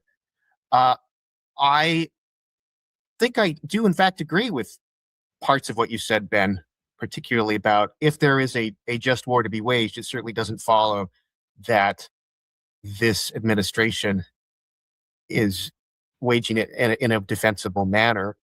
I do think that you sort of answered your previous point, though, that why is it going so badly if there really was a target of opportunity? Well, it could be that there is a target of opportunity, but the people who are in power are fumbling it and not doing a good job of making the best use of that opportunity. So I agree with a number of points you've made. I still think that the fundamental point about the nature of the regime, I agree with Daniel, and I do think this matters. A couple of points about this. I think you don't have to have anything like certainty. I don't think either of us is saying you need certainty for this to be actionable. I think you need evidence. And in fact, I'll make the point as well that it's not just about the nature of the regime, but their likelihood to acquiring nuclear weapons. We've been, obviously, the example that is going to come to everyone's mind is WMDs in Iraq. How could you not think that? I was deployed in that war. Of course it comes to my mind. It's worth noting that we've been wrong in the other direction too. Our governments have often underestimated the speed at which various antagonists or just other regimes will acquire nuclear weapons or nuclear weapons of a particular kind.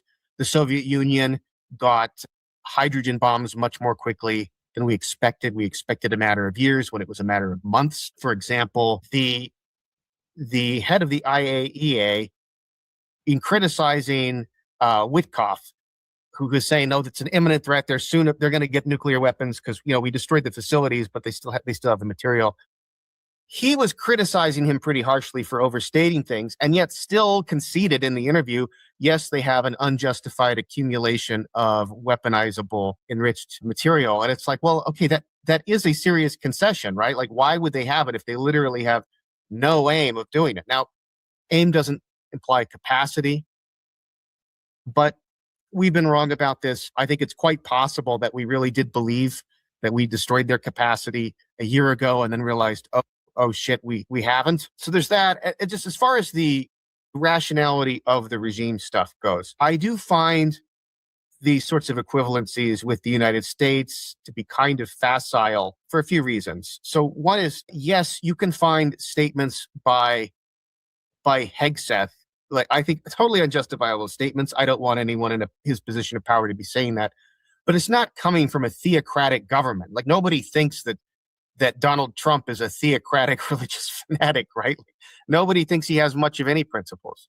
And the United States isn't a theocratic country. It's very different depending on who's saying it in the context of who's saying it. I don't think that their foreign policy suggests restraint. Attempting to blow up a restaurant in DC to kill a single Saudi diplomat does not suggest restraint. Funding and supporting the Al-Aqsa flood operation does not suggest restraint. In fact, that did initiate a very devastating war, or at least provoked it, depending on how you want to characterize it. Blowing up a Jewish cultural center in Buenos Aires, that blows my mind. Why would you do that? Why would anyone do that if they were rational, if they were even not less moral than other governments? Like, how far is Buenos Aires from Tehran? It's, most racist violence in the world is not killing people who are on the other side of the world that you don't even interact with. There are various things that suggest this is not this is a regime we should have extra concerns about on top of our ordinary concerns about nuclear proliferation. I do think there are cases where you can foolishly embark on a case, on something. My God, you shouldn't have done it. But having done it, you now have to continue about this. Craig was asking about whether you could come up with a domestic analogy of this. I'll try. A surgeon not competent to do a particular surgery goes ahead and does it anyway and gets knee deep in it. And it might be the best way forward now is to try to complete the operation rather than just quitting or something like that. There might be a case in which you're in a rough neighborhood and you've picked a fight with somebody publicly. And my God, that was a stupid thing to do and you shouldn't have done it. But if you back out now, you'll have such a target on your back. Things will be much worse than if you just went through with it and tried to minimize the damage. I think we can imagine circumstances like this. I'm not sure that we're in it. I guess I'm in with this. I always respect the anti-war position. There's always something to be said for it. And I always doubt myself when I find myself wanting to say things in support of any war, partly because I've been wrong about this. I was wrong about Iraq and Afghanistan. Hopefully, with my actually joining the military, I can make up in sincerity what I lack in an epistemic track record here to some degree. There is evidence for a pessimistic induction here about our tendency to intervene. And in fact, you can say something stronger. There's a reason to want to orient ourselves into a more modest foreign policy. And if the war goes well, boy, it'll just be a precedent for another intervention, and the next one won't go well based on our track record. So there's a sense of a dilemma here, which is that even if it goes well, somehow in the end, it might end up going poorly in the longer term. So I'm very anxious about this. I don't feel at all confident in my position. Nonetheless, I think given where we are, given all of these circumstances, proceeding to regime change might be the least bad option. But I hold that with a very low degree of confidence. Anyway, thank you. It's a provocative discussion. I think it shows that how to assess regimes and how to assess threats seems to be the main point of disagreement. But I just want to say thank you all for participating in this, and I look forward to having the completed episode to share with you. Thanks, Spencer. Thanks, Spencer. Nice to meet you two guys. Spencer, nice to meet you. It was a Nice to meet you. good discussion, I thought. Absolutely.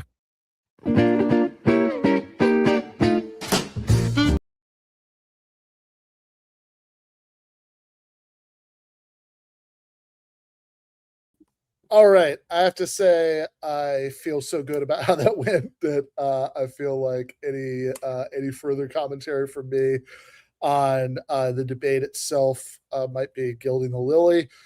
But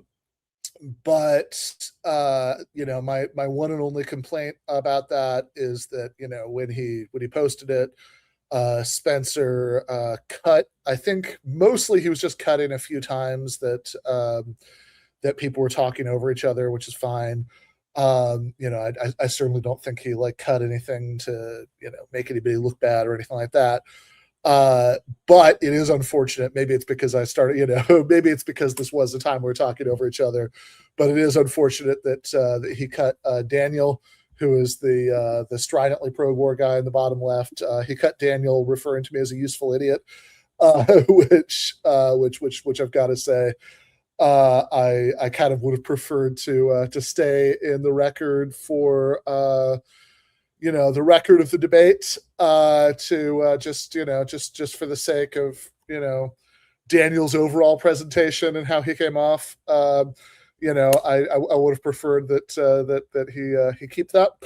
But in any case, overall, that was overall I was very, very happy with how that went, and it was cathartic and a really again, I really don't think I have anything to add to that itself. What I will instead do is talk about what's happened since then. Since, of course, as I said at the beginning of the episode, this debate was recorded on Friday. It was put out on Thursday on Spencer's channel, a few hours before Trump's self-imposed deadline. So he'd changed the deadline several times over the course of the last few weeks, and then finally, I remember when I got up on Tuesday, seeing what in the Jacobin article that I ended up writing about this, which was called "On Iran, Trump and the American Empire Blinked." At the beginning of that article, I wrote early Tuesday morning, Donald Trump issued a threat on a social media platform, Truth Social, that would have sounded implausibly extreme if a comic book writer had put it in the speech bubble of a mad scientist or costume supervillain. A whole civilization will die tonight, the president wrote, never to be brought back again. I don't want that to happen, but it probably will. Which, just keeping score for anybody who was on Daniel and Spencer's side of that debate, or especially Daniel's, since Daniel was so much more confident about it than Spencer was, and thinks that a big part of the reason that the war is justified is because Iran is a totalitarian state, and which again would only be relevant if the goal was regime change. Right. So anybody who takes that seriously, the idea that the United States is, acted on behalf of the people of Iran, even as it kills vast numbers of Iranian civilians, I think this comment about how probably he was going to wipe out Iranian civilization on Tuesday night should, I hope, put that to rest, because there's no scenario. Like, even if people were willing to look past little things like a couple of hundred dead schoolgirls, or people being blown up while they're sitting with their families at cafes after breaking their fast, all of that stuff, even if they're willing to put all that aside, and say you can't bring about liberation without breaking a few eggs, where each egg represents like 1,000 innocent civilians you kill or something. Even if you were willing to say that, once you've admitted that you're willing to wipe out this entire civilization, I think we all have to acknowledge that there's no scenario in which any element of Iranian society is then going to see you as a possible savior. So this is really demented stuff. I think that in a minimally functioning country, this would have led to the immediate end of Donald Trump's political career. What would have happened if the systems were working, in the way that they're, theoretically supposed to, is that Vice President J.D. Vance, who of course has long claimed to be against stuff like the war in Iran, when he first endorsed Trump for the 2024 election, he said that the reason he did is that Trump didn't start any new wars. So, if things were functioning, these systems were functioning in the ways that they're theoretically supposed to, Vice President Vance and Trump's cabinet would have invoked the 25th Amendment, declared him unfit to serve after this just brain-meltingly insane comic book supervillain threat, and he would have been removed from office. Or failing that, Congress would have fulfilled its constitutional duty to impeach him, and the Senate to convict him and remove him from office. But really, one would hope the 25th Amendment solution, because that would have happened, could have happened much more quickly. But of course, since this is not a functioning country, none of that happened, right? Because this is a profoundly sick society. He was just allowed to keep office after saying that, and we all spent several hours on Tuesday, definitely not how I wanted to spend my birthday, wondering what kind of apocalypse was going to be ushered in that night. Because taken seriously, this sounded like a threat to use nukes, right? I mean, that's like if you say a whole civilization is going to die, right? That's really hard to parse that as anything but a threat to use the actually civilization-ending weapons that are in America's arsenal. Certainly a much clearer threat to do that than, down with America, or even if you think the correct translation is death with America to America, or anything that's, that's much more vague like that. At bare minimum, I wrote in the article, Trump was underlining his earlier pledge to destroy the infrastructure underlying the day-to-day lives of 90 million Iranian civilians by systematically destroying the country's bridges and power plants. Iran has certainly shown that it retains a vast supply of missiles and drones, as well as the continued loyalty of allied forces around the region, like Hezbollah in Iran and the Houthi government in Yemen. If any version of what Trump was threatening on Tuesday had actually been carried out, Iran surely would have done everything in its power to inflict comparable levels of damage on Israel and on the various Gulf states that host U.S. military bases. And it's hard to overstate how much global economic chaos that would have caused, never mind the spiraling waves of death and human suffering from anything like that scenario played out. But as of Tuesday afternoon, it really looks like it really looks like it would have been, that's what was going to happen, right? Then Trump backed down. And the big argument I make in the article is that in backing down, he showed something that's going to be important to remember the next time hawks tell us that some new war is going to be a cakewalk.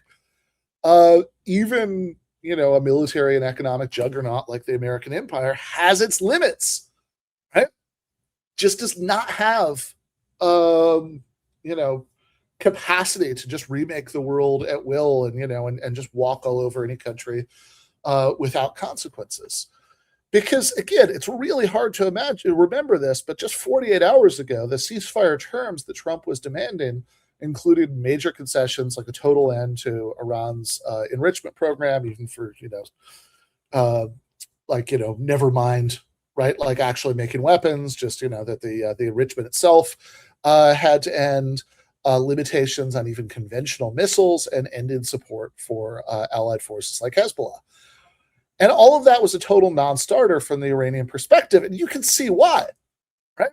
The war started with the U.S. and Israel launching a surprise attack during diplomatic talks a la Pearl Harbor, right? The day that will live in infamy. They assassinated Iran's head of state and a whole bunch of its other senior officials on the first day of the war. And you had these spectacular war crimes like the attack on the girls' school the same day. It's really hard to imagine any country on the planet, like a little over a month after a war had started in that way, making huge concessions to end it if they thought they could keep fighting. Nobody would do that, right? So those terms were just totally unacceptable to Iran.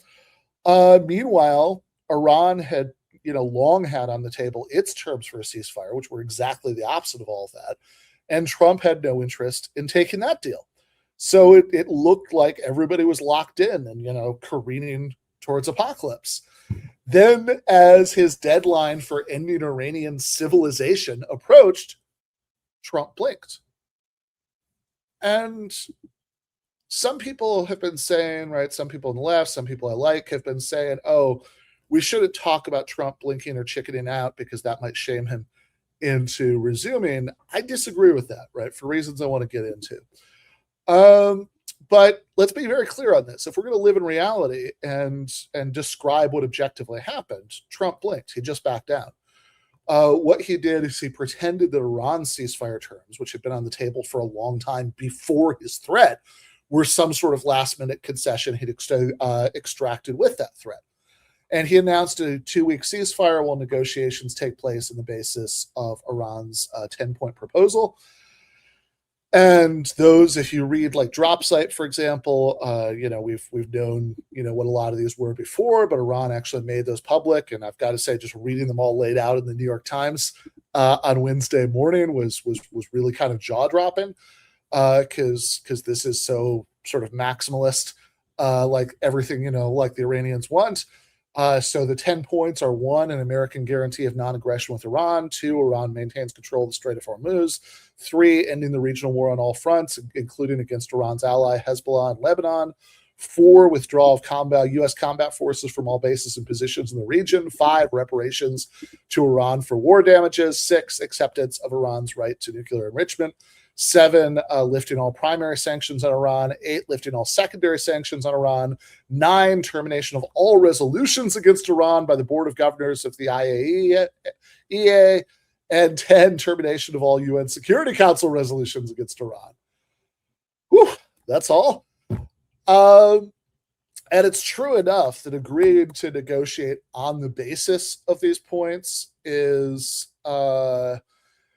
very different, right, from actually agreeing to any of these points. And the White House, like as soon as this stuff became public, just immediately the White House started spinning and trying to say that there was some like secret non-public version of Iran's 10-point proposal that wasn't as bad for the U.S. and Israel as the public one was.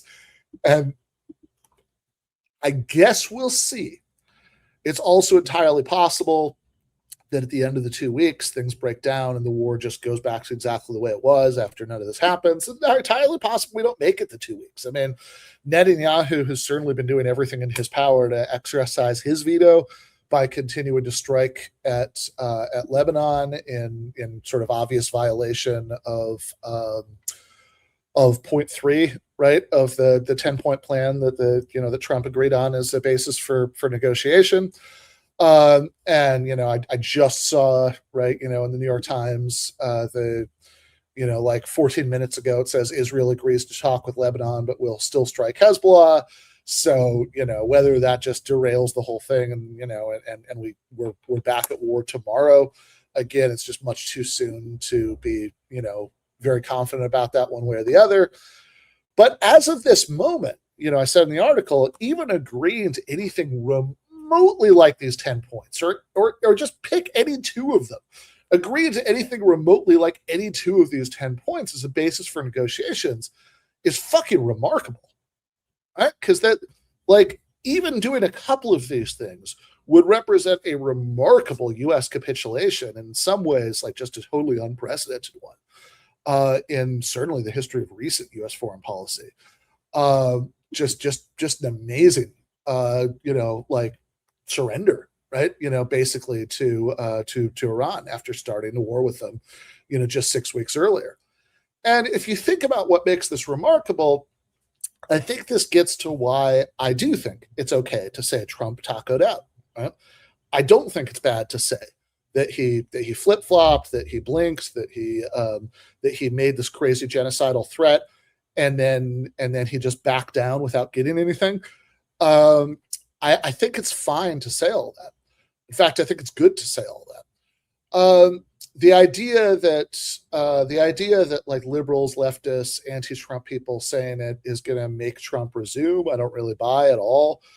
I think those aren't the people who's, going to make policy on the basis of what they say. I mean, maybe Tucker Carlson still has some sort of influence on him, although that's looking awfully dubious lately. But, like the left or progressives sure as hell don't have any sort of influence on Trump. But more importantly, I think it's important to be clear that Trump tacoed out, because I think being clear on that greatly strengthens the anti-war case going forward. When it's the next war or the war after that we're told is going to be very easy, is going to be a cakewalk, will be no problem, won't come with any pain for the United States. Because if you think about the dynamic here, usually debates about actual or possible U.S. wars around the world proceed on the basis of the assumption that the American empire has the capacity to militarily crush any small nation in the developing world it sets its sights on, just Godzilla versus Bambi style. And so anti-war arguments typically don't question that assumption. Anti-war arguments instead typically take one of two forms, or some combination of the two. Like way out there in the political wilderness where we live, the dissident left argues that crushing the, whatever small developing, nation the empire sets its sights on would be morally wrong, right? That it would be unjust for us to do so. And, and that thought barely penetrates mainstream discourse, but, it's what we think. And then in more mainstream debates, there are pragmatic arguments, and of course the left will also bring this up, but there are pragmatic arguments about what comes next post Godzilla versus Bambi utter crushing of the nation that we've set our sights on. So, for example, many critics of the war in Iran just kind of took it for granted that things would eventually progress towards a ground invasion and successful regime change. But they warned the experience of the long drawn-out wars in Iraq and Afghanistan, what they show us is that being able to crush a country's military is a very different thing from being able to tamp down on subsequent insurgencies. It's certainly a different thing from being able to build up a stable pro-American regime in the wreckage. And that the same pattern would play out in Iran.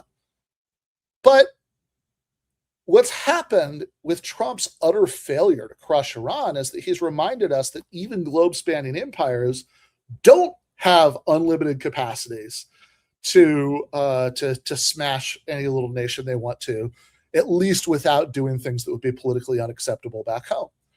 Right? So the way, I was thinking about in the article, and what really kind of helped bring this into focus for me, was thinking about something that blood-sucking neocon ghoul Jonah Goldberg infamously wrote in a column in the National Review in 2002. He was quoting or summarizing, right, what he said his friend Michael Ledeen, fellow ghoul, had said. So Goldberg called this the Ledeen Doctrine, but he endorsed it in explaining why he supported the then upcoming invasion of Iraq.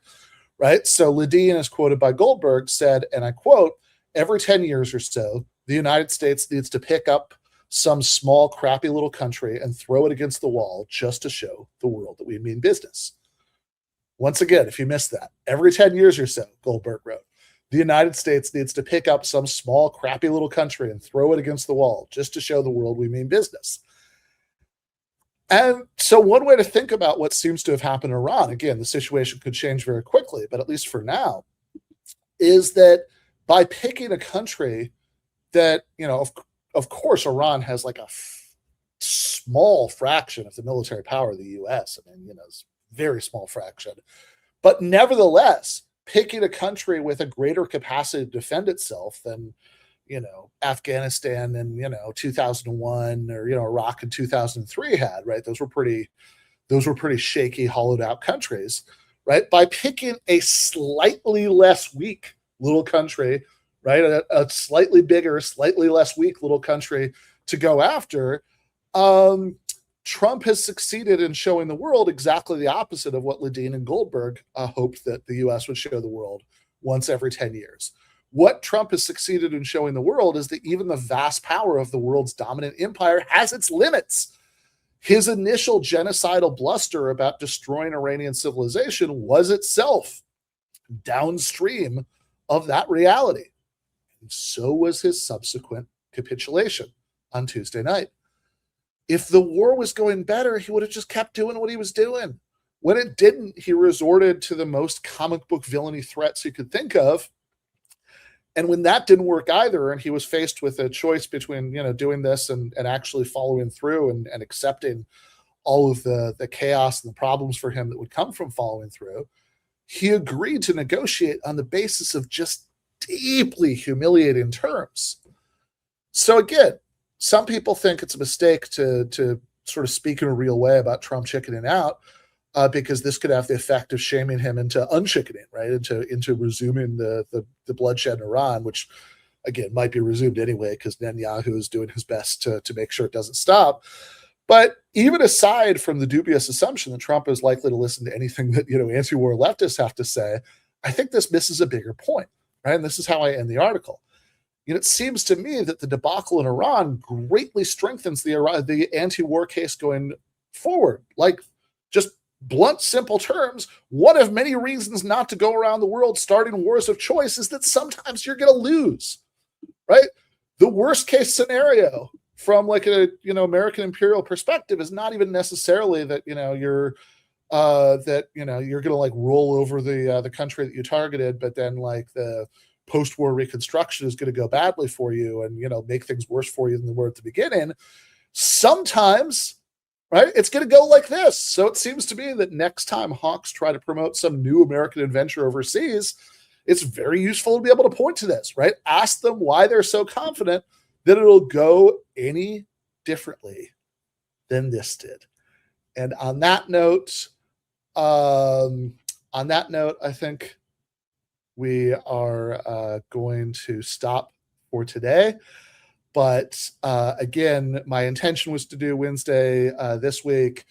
It got delayed because of the Jacobin article, but I'm going to try to do a Wednesday show next week. And I will see you guys then. Left is best.